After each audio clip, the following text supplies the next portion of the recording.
ഇനി നമുക്ക് മുട്ട വെച്ച് ഒരു അടിപൊളി സ്നാക്സ് ഉണ്ടാക്കി നോക്കിയാലോ? വാ വീഡിയോയിലേക്ക് പോവാം. ആദ്യം തന്നെ പാൻ അടുപ്പിൽ വെച്ച് അതിലേക്ക് കുറച്ച് ഓയിൽ ഒഴിച്ചു കൊടുത്ത് ചോപ്പ് ചെയ്ത വെളുത്തുള്ളി ആഡ് ചെയ്ത് കൊടുക്കുക.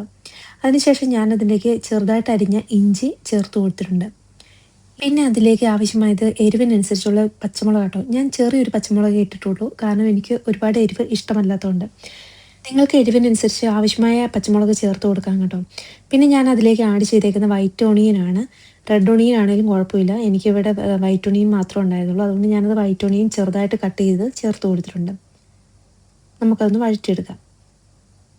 ശേഷം അതിലേക്ക് ഒരു റെഡ് ക്യാപ്സിക്കം ആഡ് ചെയ്ത് കൊടുത്തിട്ടുണ്ട്.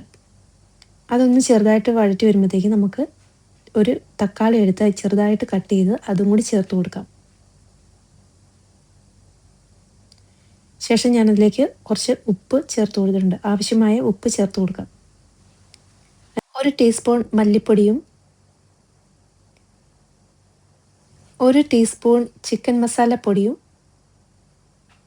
1/2 ടീസ്പൂൺ ഗരം മസാലയും 1/4 ടീസ്പൂൺ മഞ്ഞൾപ്പൊടിയും 1 ടീസ്പൂൺ മുളക് പൊടിയും ചേർത്ത് കൊടുത്ത് നന്നായിട്ടൊന്ന് വഴറ്റിയെടുക്കാം. അവസാനമായി ഇതിലേക്ക് കുറച്ച് മല്ലിയില അരിഞ്ഞത് ചേർത്ത് കൊടുക്കാം. അങ്ങനെ നമ്മുടെ ഫില്ലിങ്സ് എല്ലാം ഇവിടെ റെഡിയായിരിക്കുകയാണ്. ശേഷം ഒരു ബൗളിലേക്ക് ഒരു മുട്ട പൊട്ടിച്ചൊഴിച്ചു കൊടുക്കാം. കൂടെ 1/2 കപ്പ് പാലും കൂടി ചേർത്ത് നന്നായിട്ടൊന്ന് ഇളക്കി യോജിപ്പിച്ചെടുക്കുക.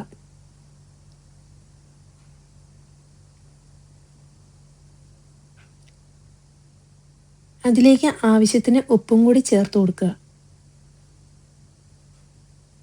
അപ്പം ഞാനിതെല്ലാം ഇവിടെ യോജിപ്പിച്ചെടുത്തിട്ടുണ്ട്.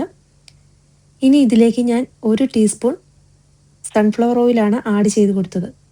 അതിനുശേഷം ഞാനിവിടെ 1 കപ്പ് മൈദ ആഡ് ചെയ്ത് കൊടുത്ത് നന്നായിട്ടൊന്ന് മിക്സ് ചെയ്തെടുക്കുന്നുണ്ട്. നന്നായിട്ടൊരു ലൂസി പരുവത്തിലാക്കിയെടുക്കണം. ഈ ബാറ്റർ ഉപയോഗിച്ച് നമ്മൾ ചെറിയ ദോശ പോലെ ചുട്ടെടുക്കുകയാണ് കേട്ടോ. ചെറുതായിട്ട് ചുട്ടെടുത്ത ദോശയിലേക്ക് നമ്മൾ അതിൻ്റെ ഗ്രേവി ആദ്യം വെച്ച് കൊടുത്തു. അതിനുശേഷം പുഴുങ്ങി വെച്ചിരിക്കുന്ന മുട്ട പകുതി മുറിച്ചതും വെച്ച് കൊടുത്ത് 4 സൈഡും ഒന്ന് ഒട്ടിച്ചെടുക്കുന്നുണ്ട്, ഈ വീഡിയോയിൽ കാണുന്നത് പോലെ. അതിനുശേഷം ഇത് തിളച്ച എണ്ണയിലേക്ക് ഇട്ടിട്ട് ഒന്ന് ഫ്രൈ ചെയ്തെടുക്കാം കേട്ടോ. വൈകിട്ട് ചായയുടെ കൂടെയൊക്കെ കഴിക്കാൻ പറ്റിയ ഒരു അടിപൊളി സ്നാക്സ് ആണ് കേട്ടോ. എല്ലാവരും ഒന്ന് ട്രൈ ചെയ്ത് നോക്കണേ. അപ്പം ഇന്നത്തെ വീഡിയോ ഇത്രയേ ഉള്ളൂ. അടുത്ത വീഡിയോയിൽ വീണ്ടും കാണാം. Bye bye.